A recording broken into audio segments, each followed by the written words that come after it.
Hello guys, welcome back. Hi channel alam sogo.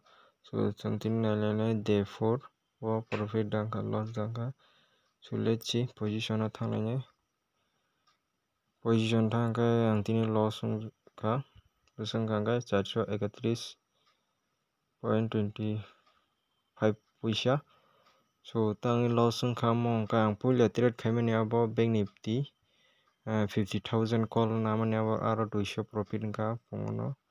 So এরপরে আবন পরে 52,600 call না মানে আবো ইয়ান থাকা আরো ন বেশি লস থাকানি ওভার ট্রেডিং থাকা